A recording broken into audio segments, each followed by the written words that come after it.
Good to go. All right. I guess it's just us now. Now it's just an awkward date, huh? Two of us. I mean, it is if there's three of us, especially two guys, and I don't know what to talk. Am I the chaperone? Hey man, it's good to talk to you, especially that you're, continents apart from us. How's everything in Australia going?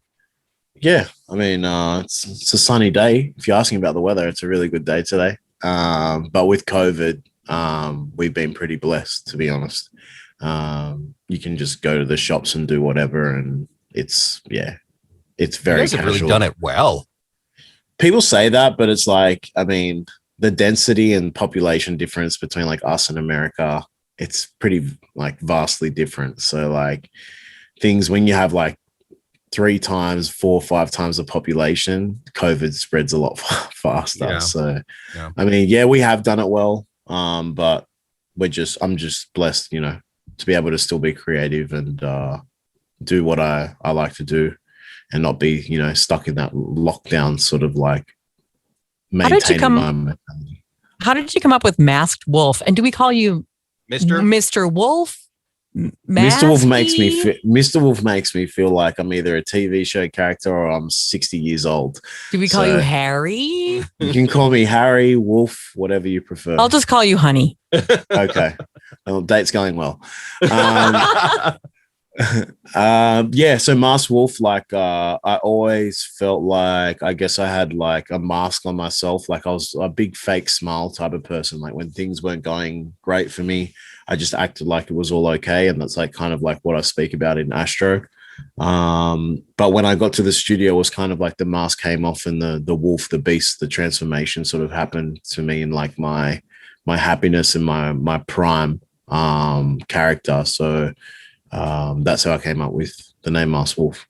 Let's talk about the song a little bit about that, because I think that's one reason why that people are really relating to your song, because it's about your battle with depression. And I think there are a lot more people who go through that than admit it, because Hutch and I both have had issues with that. I've been, treating mine forever. And once you figure it out and you're able to control it, you can get through it and figure it out. It's awesome. But if you find an outlet, like a creative one, like you have, I think that's really amazing, so that you can connect with people and let them know like, hey, it's okay. You can get it sorted out, if there's someone you can talk to. Yeah. I mean, sometimes it just takes like a massive breakdown to fix yourself up. You know what I mean? And that's what happened with me. Just came to a point of like absolute breakdown and realizing things weren't going the best. But I mean, everyone has their rolling down in the deep moments, and that's what the song is an ode to. Like, what you know about rolling down in the deep is me saying, like, what's your story? Because it doesn't have to be depression, anxiety, and feeling out of place. It could be, I'm not happy with my job. I'm not happy with my partner and how I'm living with them. I'm not happy with my family and the way they're treating me. Like, everyone has like these multitude of different struggles. And it's like kind of like saying you can talk about it or you can change. You know what's crazy is that this song that is about your life and depression is really popular. Isn't that weird?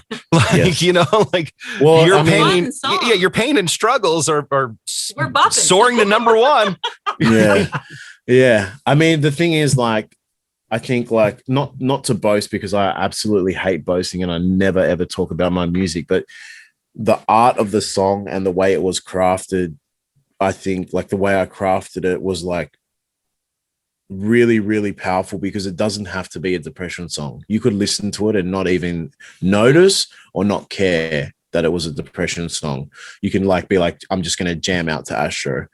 But then when you find out what it's actually about, it's like a hidden Easter egg. It's like a surprise. And you're like, okay, I value this song even more now. I'm like, wow, there's no way I think it was about that. Like, people want to know why do you say what you know about rolling down the deep? What does it all relate to?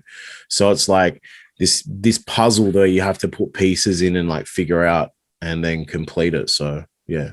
I know I really enjoyed the title of the song. I mean, that in itself is super creative. And what an image. You think like an astronaut in the ocean. That's obviously not where you're supposed to be or want to be. I mean, I'm big on like titles and stuff. Like my next single's coming out in a week's time, and it's called Gravity Gliding. Like I like having like I forget what they call it. Man, you can tell I hated high school, but when you use like, it's not onomatopoeia, is it when you use the same letter at the start of the words, like gravity? Well, it's not onomatopoeia. Is it onomatopoeia? Yeah, I think it is. Okay. It's like gravity glide and goes something like you just keep using G anyway.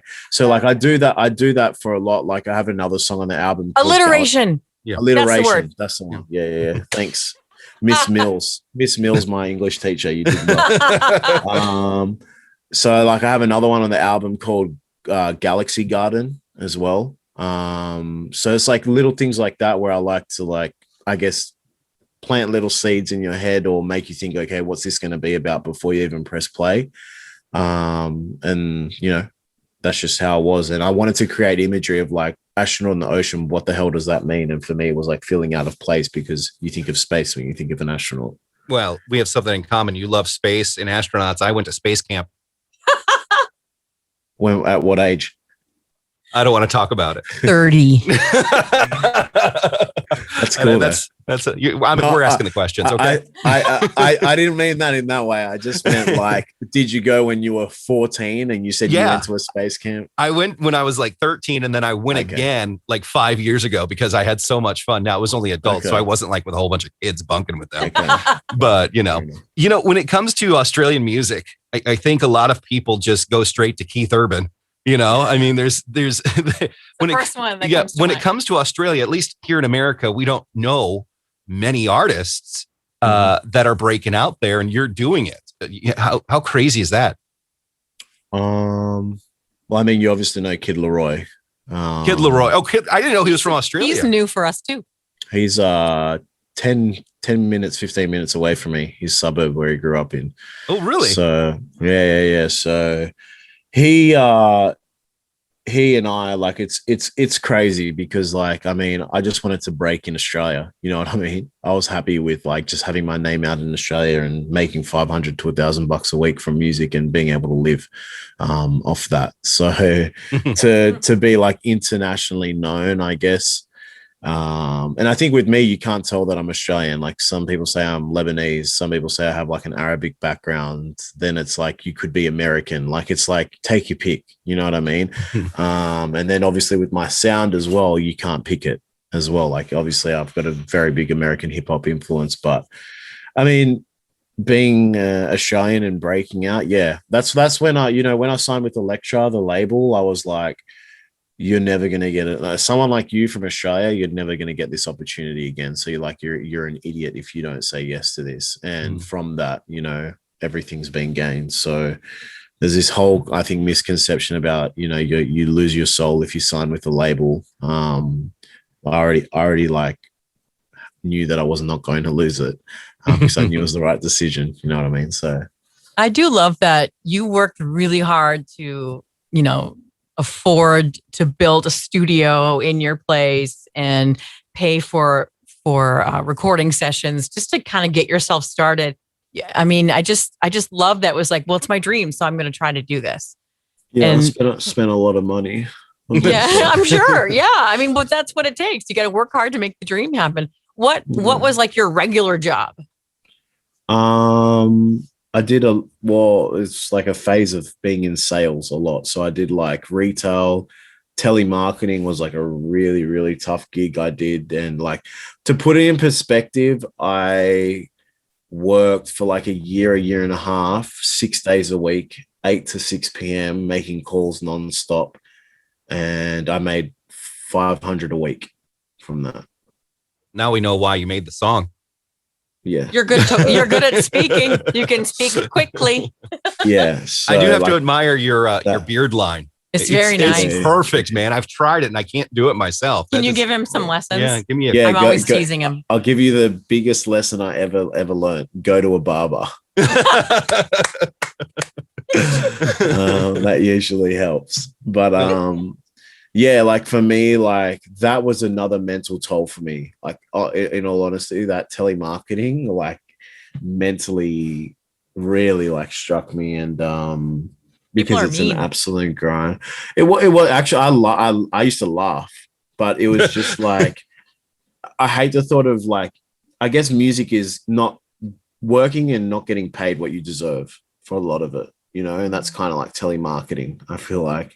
And it was just a multitude of things where like I was working a lot, and you think about it, if I'm working 6 days a week or 5 days a week, and at night I'm like trying to write a song, or on Saturday or Sunday I'm then going to the studio for a whole day, it becomes very tiresome like after 10, 15 years.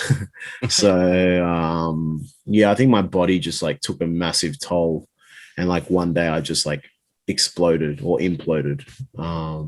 But yeah. So what are your plans now for the new year, now that we can get out and start doing some things? No plans. You're just going to sit there and it just... Song's doing fine. See you guys.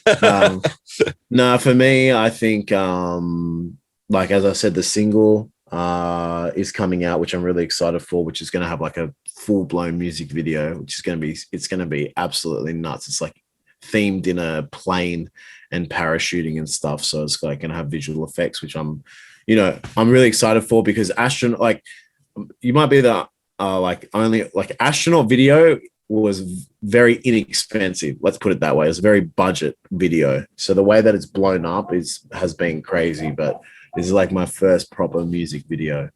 And then obviously we want to tour. Like, I'm trying to get to LA in America in August, September. That's the plan. And then the album's at like 60%, I can safely say. So hopefully by the end of the year we can release that and do some touring, possibly. Yeah, maybe. Yeah, no, like I've been booked in for Romania in September for a festival. I think it's called Amrock. It's like I've totally been there. Yeah, it's great. Yeah. Bring a change of pants. Yeah. just like Space Camp. Gotta go back. Exactly. Yeah. One of those is true, one of them is not. I know we got to let you go. You're pressed on time, but man, we're excited to talk to you and wish you nothing but success. And hopefully we get to hang out with you here in Minneapolis sometime. Yeah, for sure. Thank you for your support. Thanks, man. Yeah, we do. We love it. Thanks. Peace. Is that your dog in the background? No, it's the neighbors. How crazy is that, Mom? I was gonna say, I want to meet your dog. No. Is that Kid Leroy's dog? Yeah, 15 minutes away. Thanks, man. Appreciate it. Nice to meet you. Peace.